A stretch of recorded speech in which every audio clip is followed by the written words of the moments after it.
Short week, Roob. A game just around the corner. It's an exciting week, though. It really is. This is an intriguing matchup. It's going to be a fun game, great atmosphere. I can't wait. Yeah, it's crazy. When the schedule came out, we all thought the Eagles-Cowboys game was going to be the big one with serious implications. And that game was like a nothing burger. This is the real game. Yeah, it's one of the things you'll love about the NFL. It never, ever, ever plays out the way you think it is. Makes it fun. Makes it unpredictable. It does. It's a lot of fun. This is the Eagle Eye podcast presented by Nissan. He's Reuben Frank. I'm Dave Zangaro. Thursday night football. Eagles host the Commanders. It's going to be a lot of fun. Today we'll break down some of the matchups.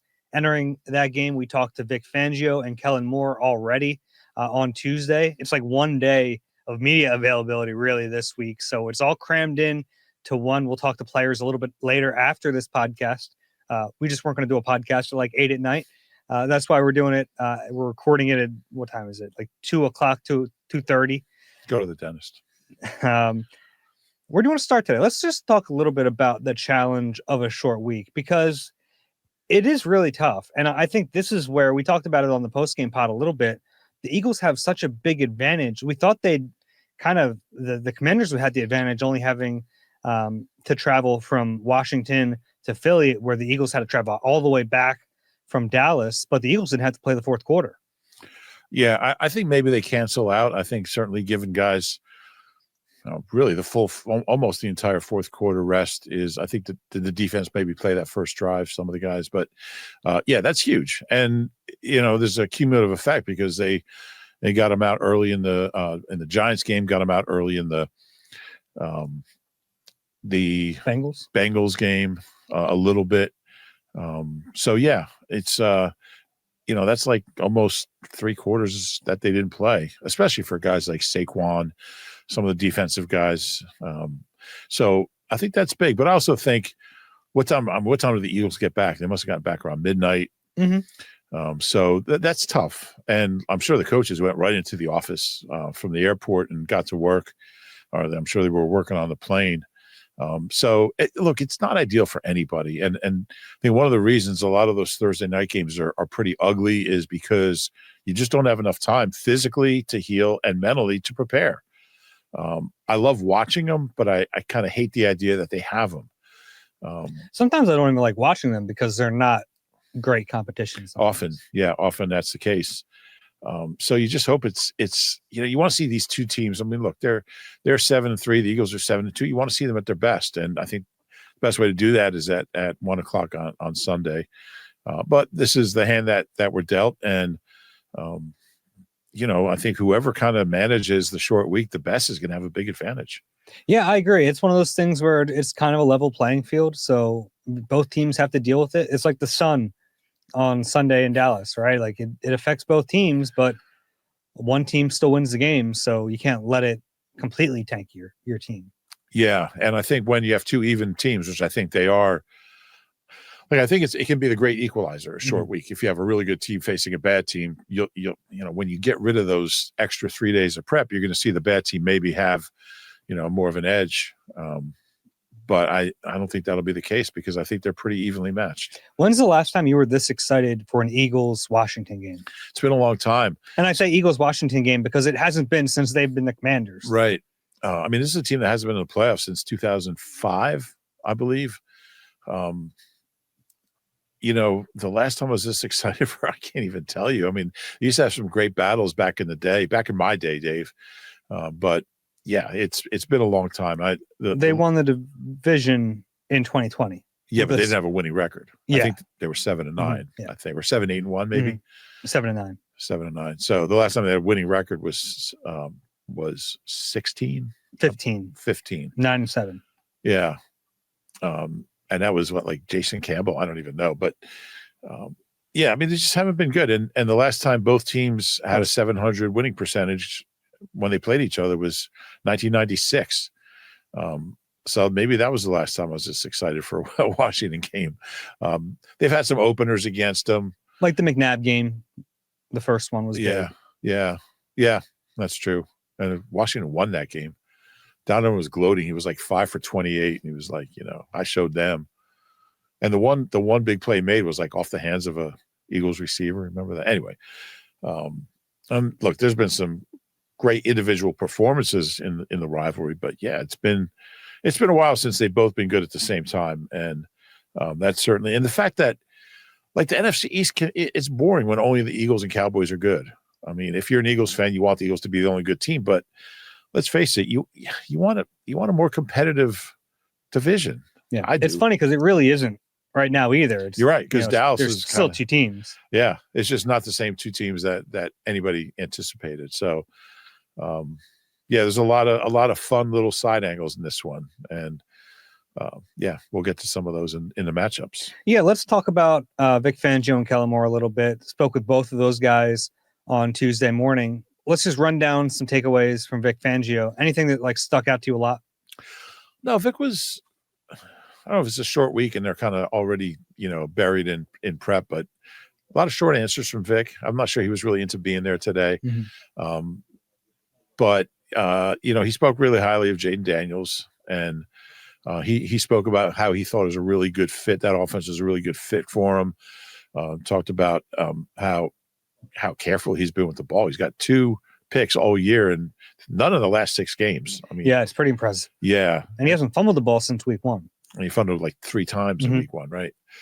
Yeah. So, Vic is like, you generally like a veteran defensive coordinator versus a rookie quarterback. It's a mismatch, but this kid's not an ordinary rookie. Yeah, he's not playing like it. He's not playing like it. I think he's come back to earth a little bit the last few weeks. The Hail Mary kind of like, and look, the teams they've lost to are the Ravens and the Steelers, so they're not slouches. It's interesting. Both teams only have 1 win against winning teams. They beat Arizona early on. But as far as Vic, yeah, he just spoke glowingly about Jaden Daniels, and he has weapons. I mean, McLaurin's kind of been really underrated because they've always been bad. He's a really solid player. He's never had consistent quarterback play. He's had some, but I mean, he's a top 5 wide receiver in the league. I really believe that. Yeah. I mean, he's 3rd in the league right now in yards. Behind Jefferson and Chase. Yeah. I guess CD after Sunday would not be among the leaders. But yeah, I mean, I put him up there with those guys and AJ. He's really good. Just nobody ever notices because they're really bad. But he finally has a quarterback and get him the ball. Zach Ertz is kind of rejuvenated. He's having his best year in quite a while.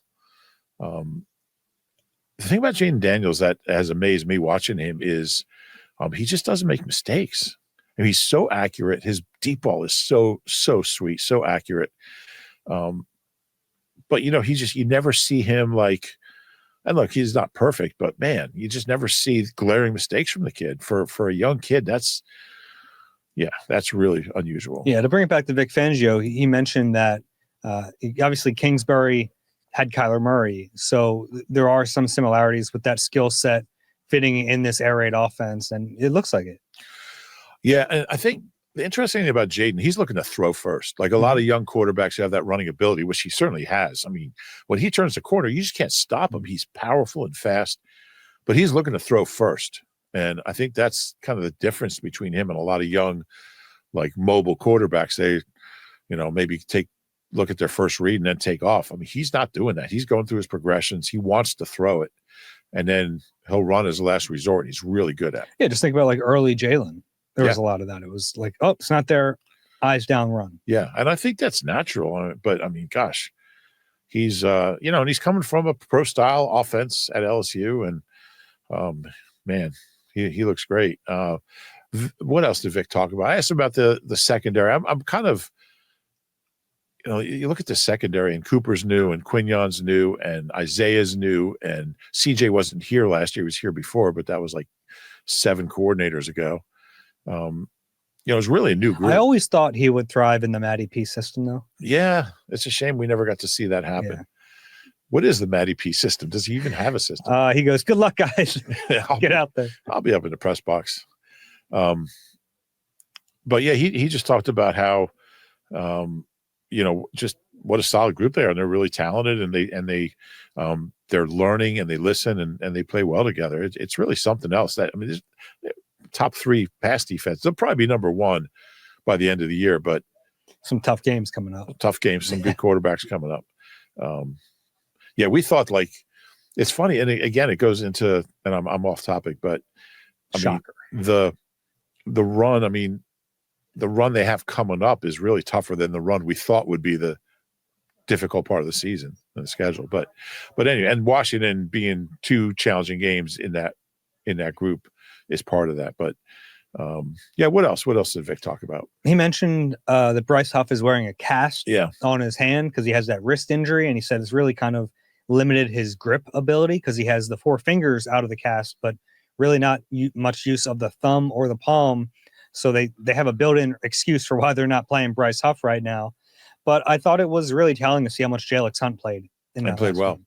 Yeah, he got 25 snaps, and you can look at that and say, oh, I bet a lot of them came in the fourth quarter. No, I mean, he was playing a lot early in that game. He got in there before Bryce Huff. So it's probably a little combination of both. But I think that even if Huff was completely healthy right now, we'd see some Jalen Hunt. Yeah, I agree. And we talked about this. I mean, he's going to be part of the rotation. And we'll see where it goes from here. But I like the kid. He's got some juice to him. Knocked the ball down, had a pass breakup, could have been picked off. It wasn't. Vic is funny. Somebody asked Vic, why does he have a cast? He goes, I don't know. I guess he hurt his hand.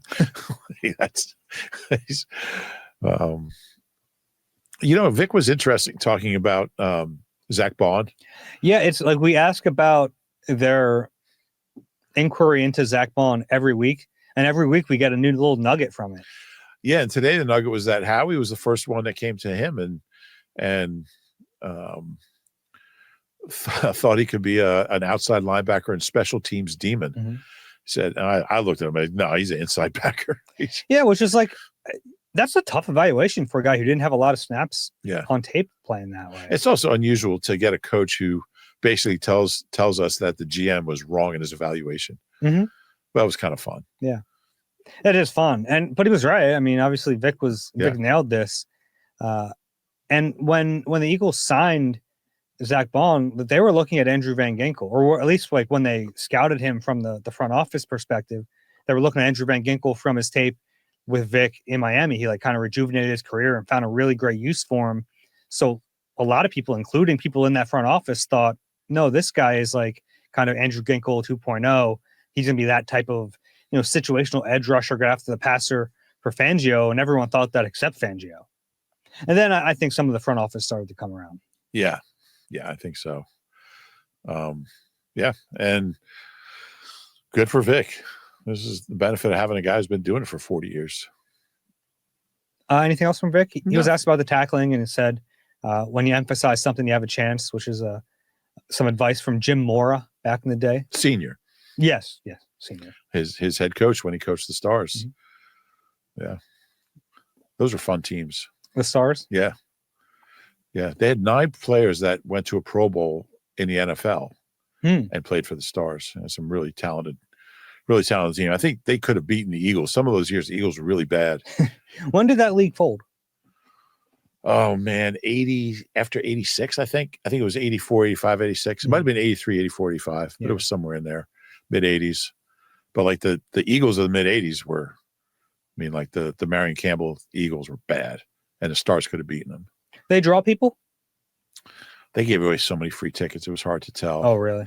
Yeah. I'll never forget the first Stars game I went to. It was the first game they ever played. Where did they play? They played at the Vet, but they had to play. I remember they played their first playoff game at Franklin Field because the Phillies had a game that day. It was a playoff game, so they couldn't schedule it. And they played at Franklin Field. And that's when, Ed Mahan, the photographer, the Eagles photographer, he was the Eagles photographer for like 50 years. You'd recognize him. This is how long he had been around. So this is in the mid-60s. He's like, see this locker room over here? This is before the game. We're looking around. He's like, that's where the Packers were in 60. That's where Vince Lombardi gave his halftime speech. It's pretty cool. Oh, my God. But, yeah. They didn't draw great, but the Stars drew better than most teams. It was fun football. So anyway, that's kind of off topic, but Vic was on that staff. He was. All right, let's move to Kellen Moore. I thought the funniest thing he said was that, yes, the sun bothered the Eagles too on Sunday. And if you watch Jalen, I think there were certainly some times where, he was blinded by it. Yeah. he was blinded by the light. And can we talk about this? I know it's kind of off topic now that the Cowboys game is over. What the heck are they doing down there with this sun? And Jerry, like, just refusing to put curtains up. It's bizarre. It's insane. It's like, and his quotes after the game are just insane. And then poetically, the next day, Mike McCarthy has a press conference and they have a shield for the sun because it was peeking through the, Is that right? The window. Yeah. Like, well, what are they doing there? Yeah, I guess he's just, I don't know. Maybe he's trying to make it as hard as possible for McCarthy to turn the thing around. But I don't think he has to worry about that. That's a team that won 12 games last year. Could they lower the curtains when it helps the Cowboys? I don't know if the league would allow that. The league would get to that pretty quick. Huh? Yeah, I don't think they would. Because isn't there a rule that, like, if you have fans on your sideline during a hot game, like, you have to have them on the other sideline? Yeah, probably. So I think I don't, but I'm sure Dallas would try if anybody would be the Cowboys. It is just so funny that, like, everyone wants them to put shades up except one guy, and it's the guy who makes the decisions. Yeah, it's what a mess that franchise is. Yeah. Yeah, they're in a bad way right now. Yeah. And looks like Dak's out for the year. Mm-hmm. Who knows? Will Greer going back to Dallas. Oh, yeah? Mm-hmm. Yeah, he's going to be their third quarterback behind Cooper Rush and Trey Lance. I like Trey Lance. I not that I really scouted him, but okay. I saw him at North Dakota State. I was like, this is like the best college quarterback I've ever seen. But it's 1AA, so it was a mirage. He might have been worse than Rush. Maybe. Anyway, enough of that. Other stuff. They get to play him again here. Yeah. They might win that one by 50. Maybe. Kellen Moore, I asked him about the Jahan Dotson play from last week, because Dotson obviously hasn't been a big part of this offense, but back-to-back explosives against the Jags and now against the Cowboys, like big-time plays that Jalen kind of just tossed it up to him. This was a back shoulder. Yeah. A back shoulder throw to Jahan Dotson, and it was cool because, like, it's a throw that Jalen makes to AJ Brown 10 out of 10 times, right? Never even pauses on Devontae too, obviously. Single high safety, you got a one-on-one, trust him to be where he needs to be, throw it to the back shoulder, and you make the play. The fact that he threw it to Dotson, I think, is a really encouraging development. Yeah, and I give that kid so much credit because, I mean, obviously the production hasn't been there. This is a guy who was a first-round pick. They traded a 3 for him.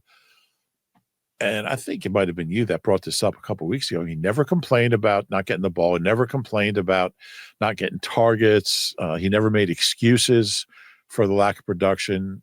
He just kept working. And I think he's a really positive kid. You learn that by talking to him. And I think he handled a tough situation really well. I mean, the expectations when you have a 3 are that this guy's going to come in and make an impact right from the jump. Didn't happen.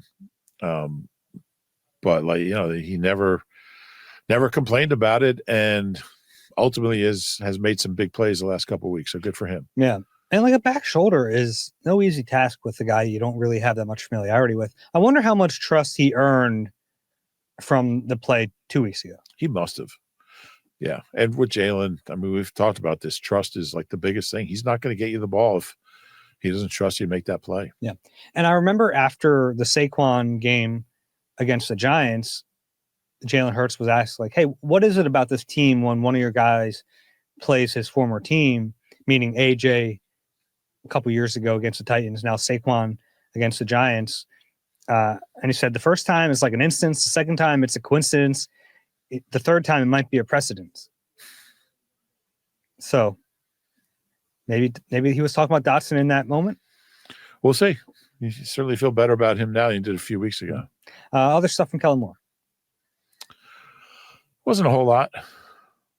It wasn't a whole lot. Yeah. The sun, the glare was the most interesting thing. Sure. Yeah. I love that storyline. He praised Fred Johnson, whose time might be coming to an end as a starter, which we should mention. Jordan Mailata's practice window was opened on Monday. So he has sat out the required 4 games on IR with that hamstring injury. No practice this week, but the Eagles released their first injury report of the week on Monday. It was an estimation, but they listed Mailata as full, which makes you think there's a good chance he plays on Thursday. Exactly. And they'll have a walkthrough today, Tuesday. I think he's going to play. I mean, he wouldn't be full. That's kind of unusual. The guy comes back after a month and he's full in a practice that didn't happen. Yeah, and projected. Like, typically I'd wonder if they were like playing around. I don't think the Eagles can afford to play around with this injury report anymore. Yes, after last week. But yeah, I asked Kellen about Fred Johnson because I think, the kid showed he can play. I think it was a good month for him, and it wasn't all pretty. And they helped him a little bit. They did help him a little bit, but this is a journeyman guy who's bounced around, who easily could have not made the team. Somebody else could have made the team over him, but he had a good camp. He loves Stoutland. Stoutland believes in him, which is huge.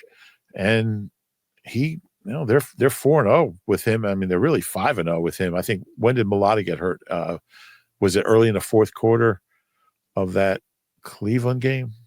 I think, but they haven't lost since he started playing. And I just give him a lot of credit for being ready and answering the bell. Yeah.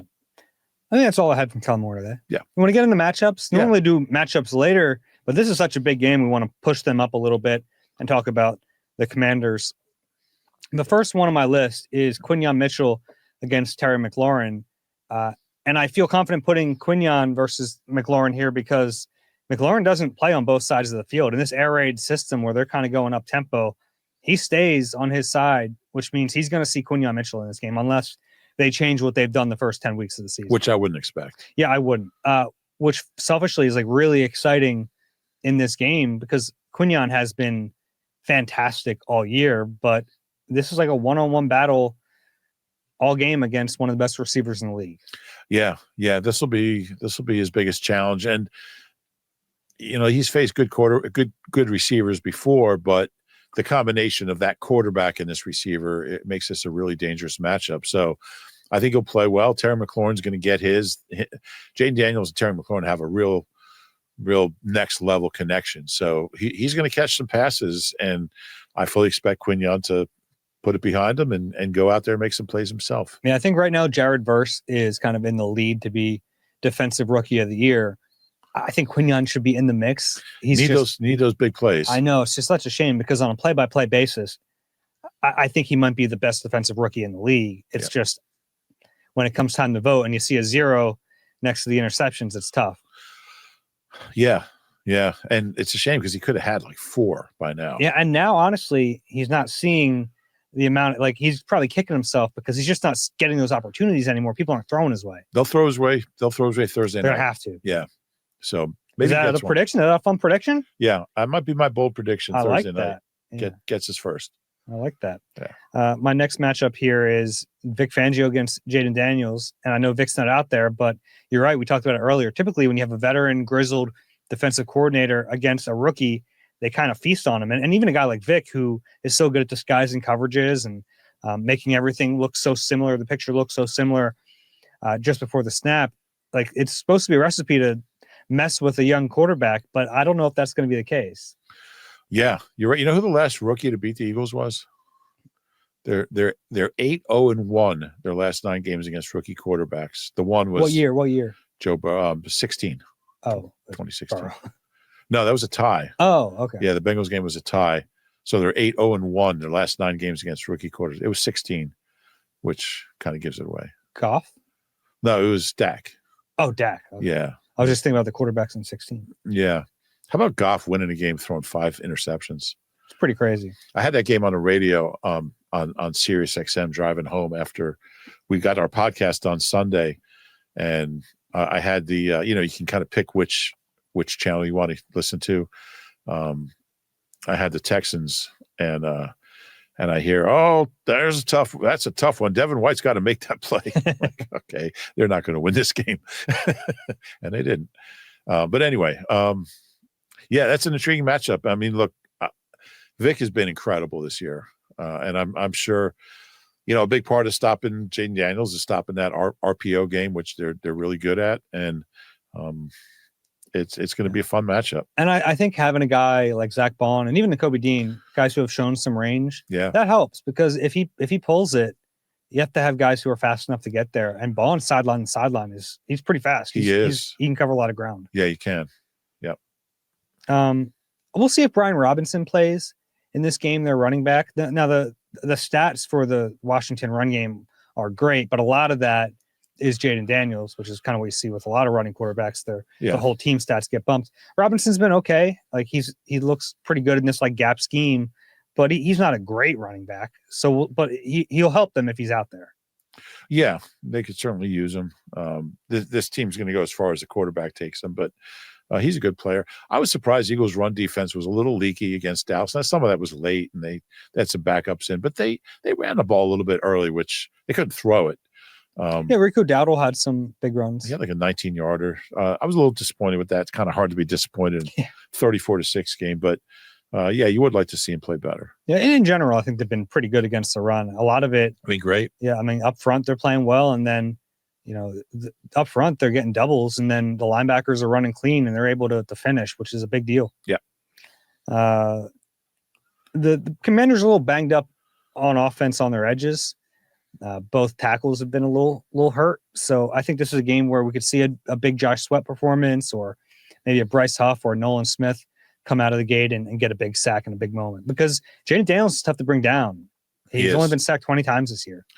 20 times in 10 games. And you've seen so many clips on highlight reels, or if you're watching the Washington game, where, I mean, it looks like guys haven't wrapped up and he just busts out of it. He was just such a strong guy, big, strong, powerful guy. You get your arms on him. You got to get numbers to the ball, numbers to the quarterback, and get him down. It's not an easy thing to do. Yeah. So we'll see who's in there for the Chiefs. Andrew Wiley's been a little banged up. He's their right tackle.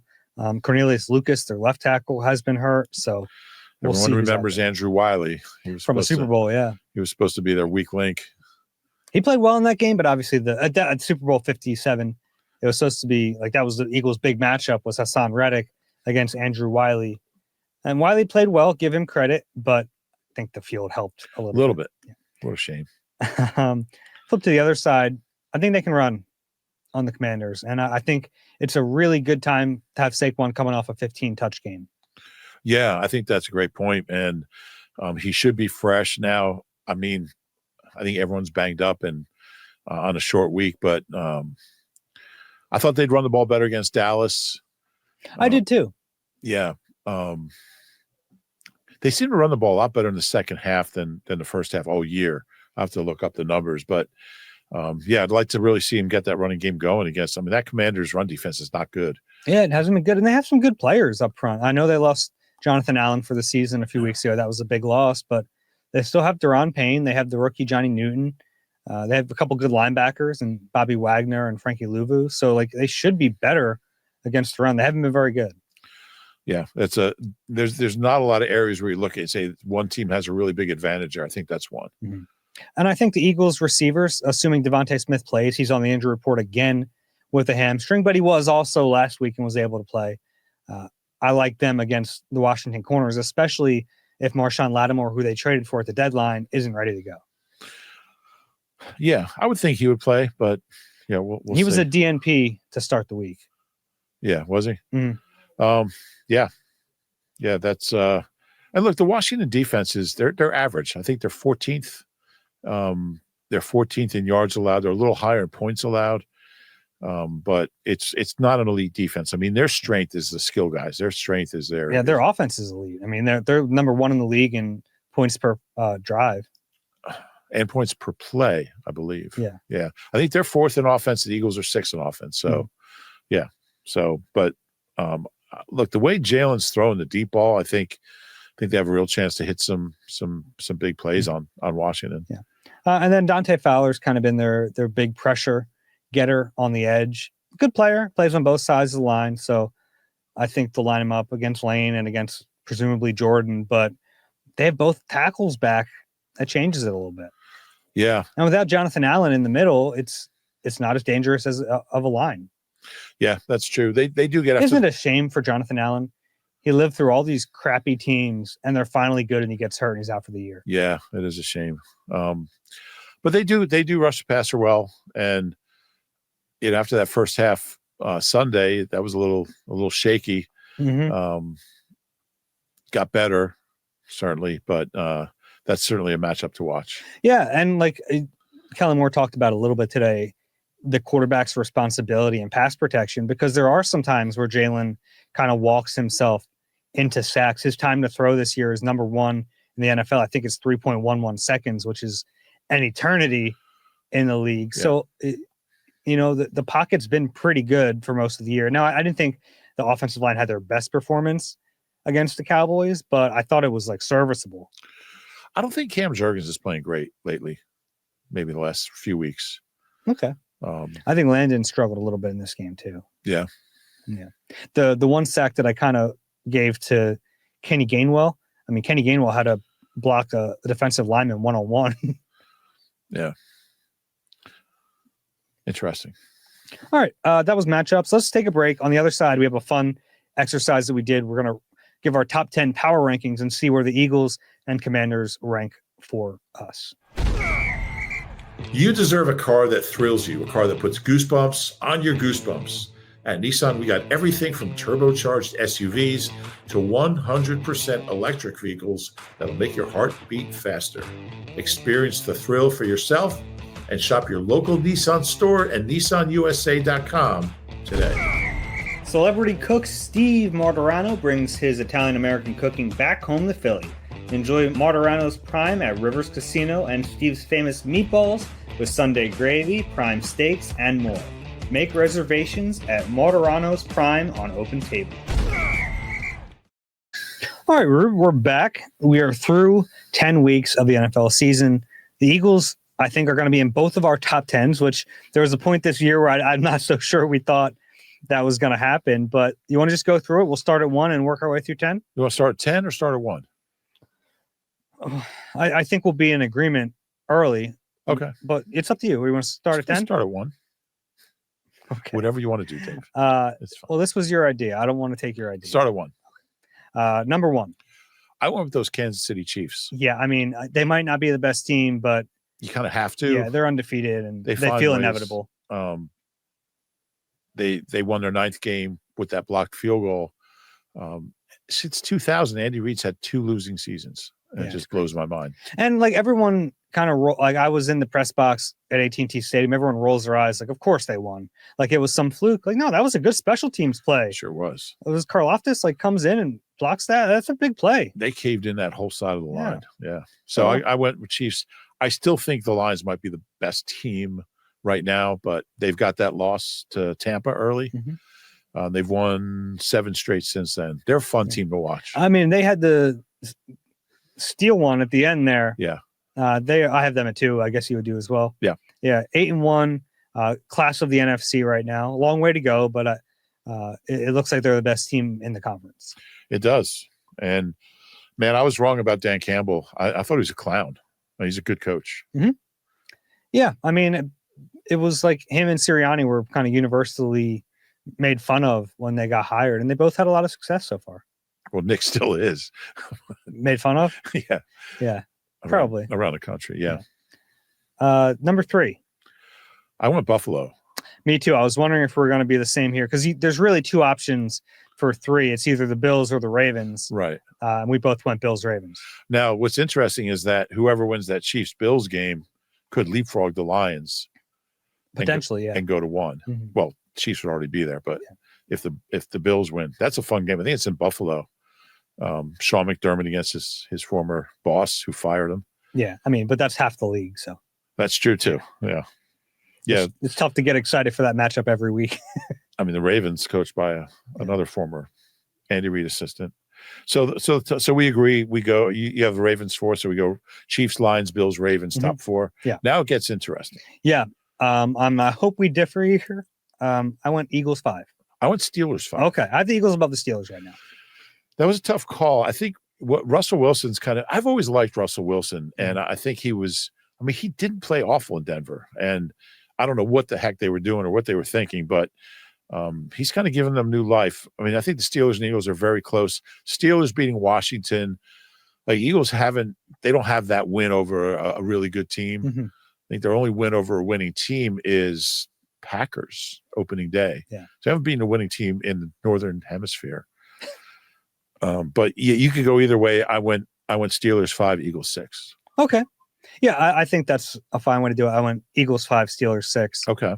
I think the Eagles, I just look at the roster. I think they're just more talented than the Steelers. Now, the Steelers have some great players on defense. Yeah. Don't get me wrong. But I think the Eagles' firepower on offense, to me, gave them the edge. That's fair. That Pickens is something, man. He is a menace. I love that play where it's the interception and he's about to run it down, and then he just decides to fight a cornerback instead. What a psycho he is. I like that. I do too. Yeah. I don't know if I would love it if I was a coach. Sure. But I love a little bit of a psycho on the team. Yeah, you got to love it. And then 7, do we agree here? I have the Commanders at 7. I went Vikings 7. You have Vikings over Commanders. Interesting. Yeah, I went Vikings 7. Okay. I went Commanders, then Vikings at 8. You can make it. I mean, they both got off to great starts, and I think the Commanders are 3-2 in their last 5. The Vikings are 2-2 in their last 4 after a 5-0 start. So they're very close. They're very even. I just went Vikings. I mean, the Commanders blew a 10-point lead to the Steelers at home. That kind of knocked them down below the Vikings for me. Yeah, but and their the Steelers losses are also a really good team. So. Yeah. The Vikings lost to the Rams and to the Lions. So, yeah. All right. So round out your top 10, 9 and 10. So 9, I went Chargers, and 10, I went Packers. I have those two flipped. I'm surprised you had the Chargers in there. I do too. Yeah. Their defense has been great, and I've always been a Herbert guy. So their defense is really, really good. And, I think their quarterback is special. Mm-hmm. He's something else. Started out 3-3, and they're 3-0 since then. So I was wondering if you were going to put Gannon on there. Yeah, they're close. They're close. I mean, what are they, 5-4 now? Mm-hmm. They're playing well. They're playing really well. He's a good coach. And I always like Gannon here. It took a lot of grief. He deserved it for the way it ended. That's certainly all that stuff. But really good defensive coach. The players love him out there, and you can see why. I mean, he's very very motivational. Mm-hmm. I kind of thought Steichen would be the guy to have success before. And Gannon. it looked like that was going to be the case. And now it is a disaster in Indy. It really is. He's probably not going to last. He probably won't survive. Yeah. There's going to be a lot of coaches fired. Yeah. It's crazy to think about the way the things have gone for those two coaches. It is. Yeah, it really is. All right. That was fun. Yeah. If the Eagles beat the Commanders, how far do you think they can get? Can they jump any of these teams ahead of them? Oh, I'll put them number 1. No doubt. Who do the Steelers play? Oh, that's right. I have them above the Steelers. Oh, yeah. Yeah. Let's see here. What we got here. What is this, week 11? How's that possible? They play the Ravens. That's an interesting game in Pittsburgh. We should do this every week. Let's do it. Okay. We don't have to spend this much time. All right. It's okay. Dave gave me a really dirty look there. You're just starting new topics every week. I like rankings. Okay. I know. I've noticed that. I want to get some questions. I have a list of my 10 favorite things, and rankings are 3rd. That wouldn't surprise me, actually. Yeah. All right. You want to get to some questions here? Yeah. What do you got? Yeah. Let's find the email address. It is eagleeye@NBCUni. That's NBCUNI.com. If you're watching on YouTube, you have that QR code. You can scan that. I'll leave this up there for a little while. The first question today is from John. Much has been said about Jahan Dotson's lack of production, and the Eagles have had troubles in years past finding that third receiver. Great problem to have, given that for decades the Eagles struggled to find any receivers. That said, how bad is Dotson doing compared to the other wide receiver 3s in the league? There are so many people to throw the ball to, backs, tight ends. So in general, how many targets does a typical wide receiver 3 even get? That's a good line he had, though. A lot of years they did have trouble finding that. They have one in some years. Yeah. I don't have numbers in front of me, but you just want a guy who, I think it should be a guy that catches, a couple balls a game and you can rely on, and doesn't have to have a big average, but, can get you a couple first downs a game. Yeah. In theory, Quez Watkins was like a good candidate to be a wide receiver 3 because he had the straight line speed, type of player who could make a big impact with only getting a target or two a game. And early on, it looked like, he was a really good fit as that wide receiver 3. And then obviously things unraveled. But I think Dotson has a lot of that in him too. I know that Nick's already been touting his straight line speed. I don't really know how much defenses are keying in on that speed when they have to worry about A.J. Brown, Devontae Smith, and Saquon Barkley. But yeah, I think we're starting to see it turn a little bit. And if he makes one explosive play a game, all of a sudden, that's fine. Yeah, exactly. And 36 and a 27. Even like if he does that every week, yeah, sign me up. Yeah, even a 15. I just want him to be a factor. Look, he's gonna 9 times out of 10, he's gonna be, he's gonna have the other team's third best corner on him. So you like that matchup. Next question from Bruce. Hi guys, love your show and watch in Providence, Rhode Island. I love Providence. What a good town. Yeah, I like Providence too. I like how the trains come in underground into that, like they go under the mall. Would you rank trains or rankings higher on your rankings of things you like to rank? I'd probably put rankings above trains because then that rankings would include trains. That's true. But yeah, Providence is a good town. Why is Roob down on the pickle juice? He said it's fine if you believe in it. As a physician, I can tell you it's got a lot of electrolytes like sodium, potassium, magnesium, more than anything Gatorade had back in 2000. And it has been shown effective in studies on muscle cramps. Maybe it should be the new Sunday gravy. Yeah, I don't believe he's really a physician. Where's your credentials? Where'd you go to medical school? It says it right here. He says doctor. Okay. Could be. You don't believe the doctors are listening to this? No, why would they? They're busy in surgery. No, I'm just going by what Rick Burkholder told me. He said, it doesn't hurt him, but it's not really making a big difference. Mm-hmm. Yeah. Okay. Next question from Joe. Many thanks for Eagle Eye. As a Philly boy living in London, it's by far my favorite source of Eagles news and analysis. Love this pod. Micah Parsons is obviously Dallas's best player, but he's going to be a free agent at the end of the season. I think the Cowboys are nuts to let him hit the market, but honestly, Jerry makes some strange decisions. Micah is clearly fascinated with the Eagles. He's always commenting on our drafts, how he moves, and even chatting with our guys on his pod. Our pass rush could use an upgrade.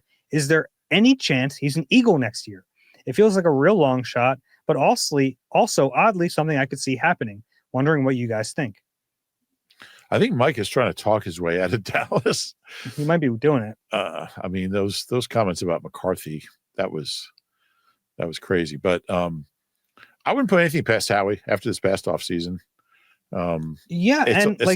They could use that. Yeah. They have a big hole coming up at edge rusher. Sweat's on a 1-year deal. You don't like BG's probably going to retire. Yeah. Huff hasn't lived up to that contract.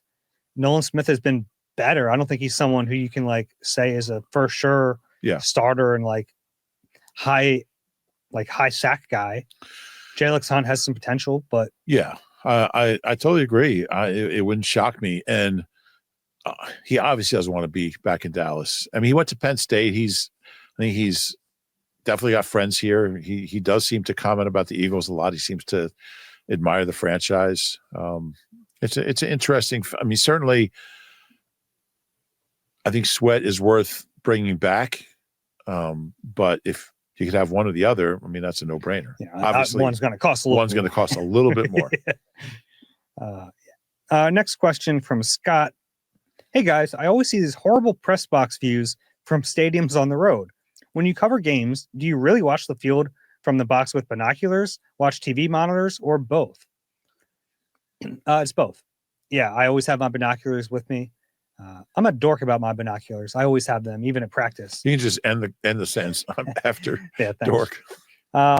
Yeah, sometimes you need them. Like the Cowboys is an end zone view, or is kind of in the corner to the end zone, which can be really tough for depth perception. Yeah. Like sometimes you see a run and you think it's a 2-yard gain and it's an 11-yard gain. I don't even know how that happened. Like Washington, when they moved is the press box still in? And I'm in the studio. I'm downstairs. Yeah, it's still in the. So I have my feet up. I got a big screen. I got a big TV. Yeah, and most press boxes do have TV monitors. Yeah. The problem is I'm normally in the first row, so they're way above me. Yeah. I have to crane my neck to they have look at. Out over the stands, right?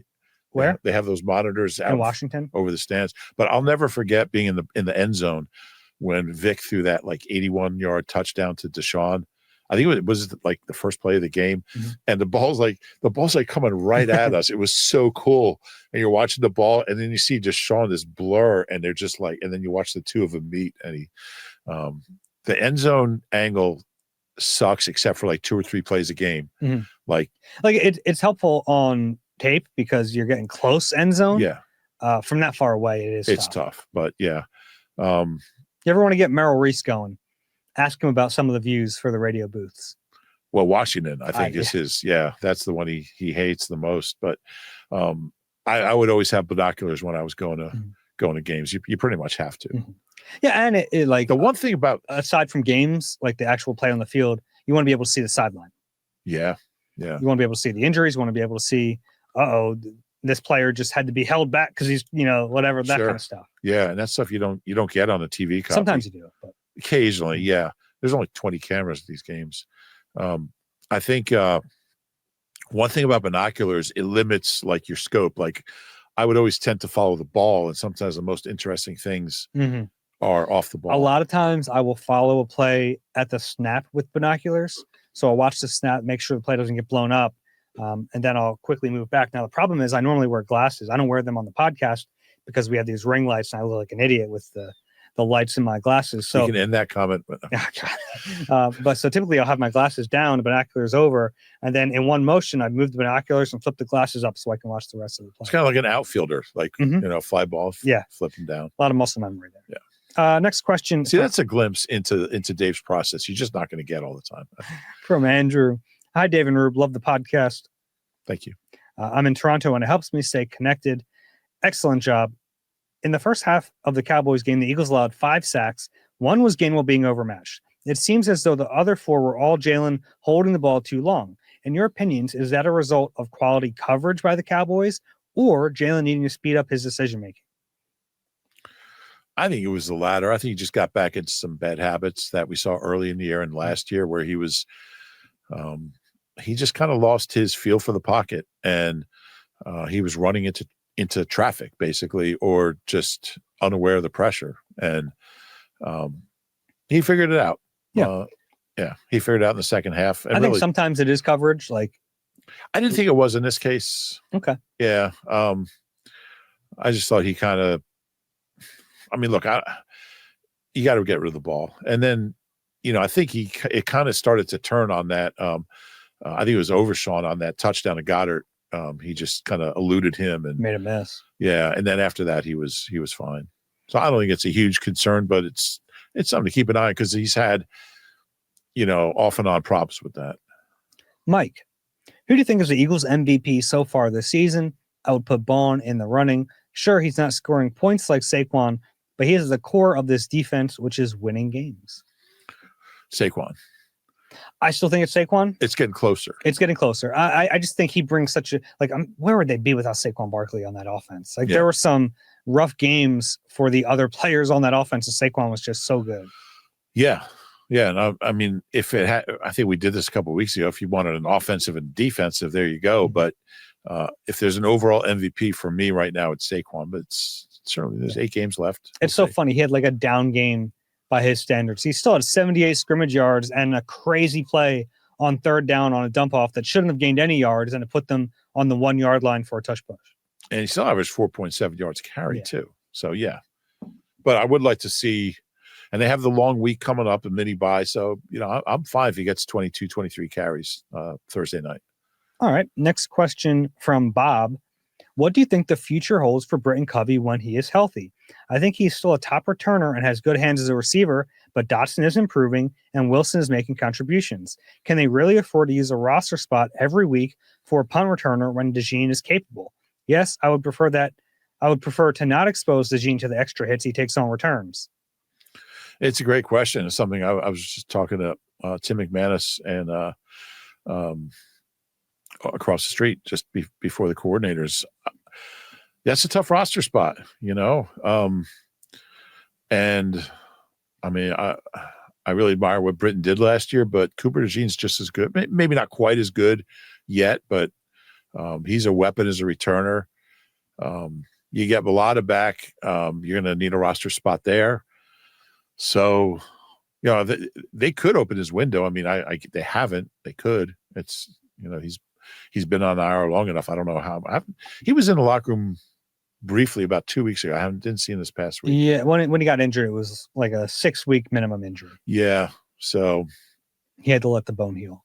Yeah. My guess is they're just going to wait. I don't think there's a reason to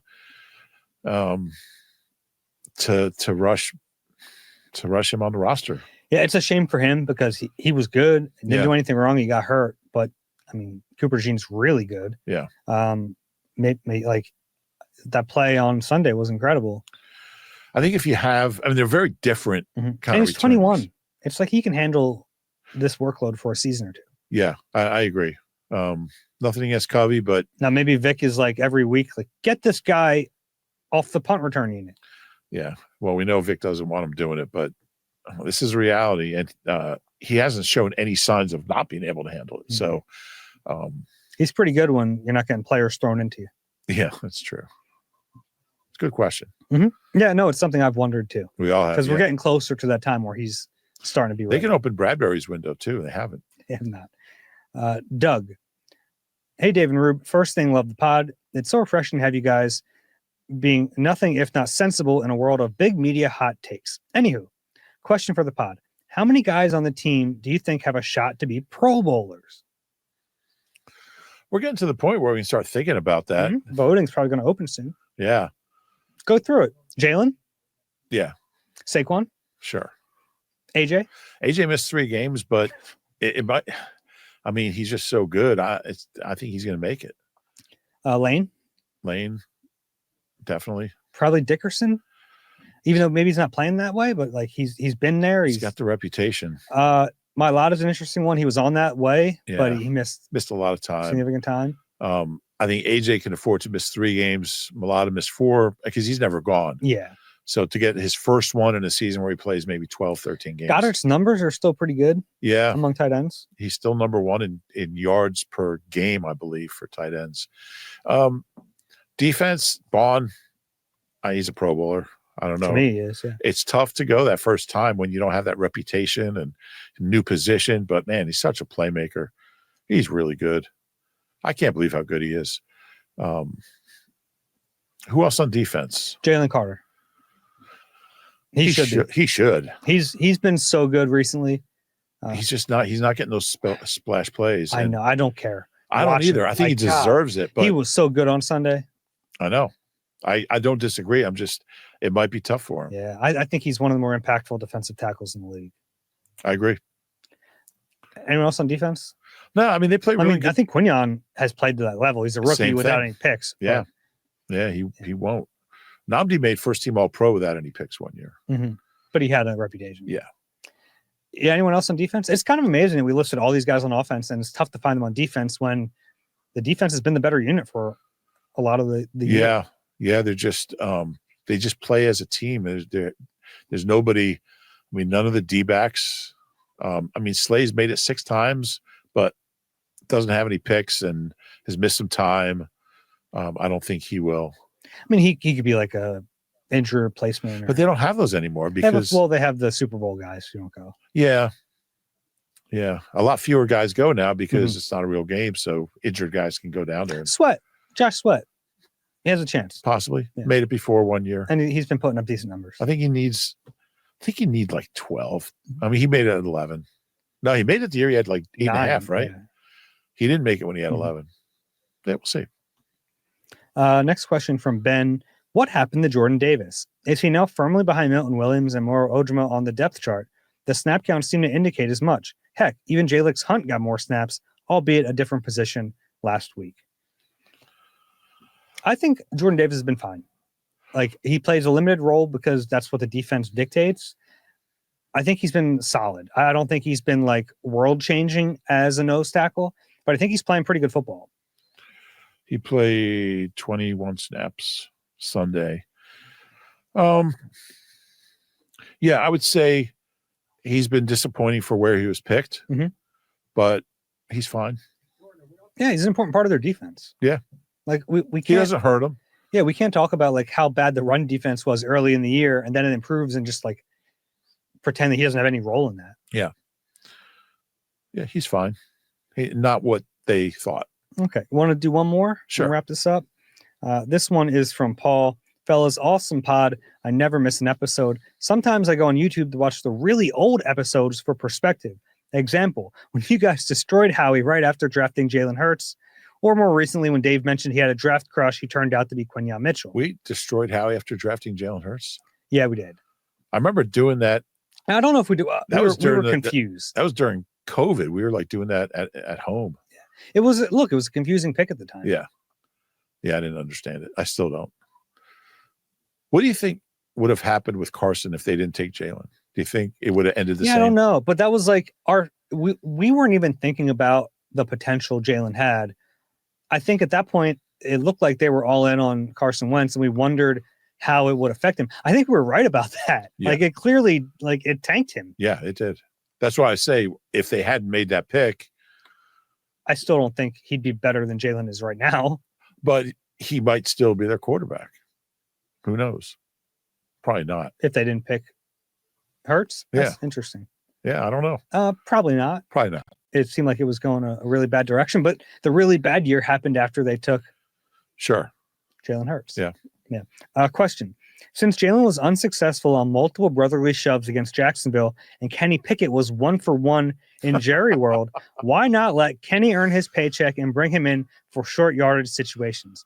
Kenny might not squat 500 pounds like Hurts, but on a good day, he looks like he could at least squat a fun-sized Snickers.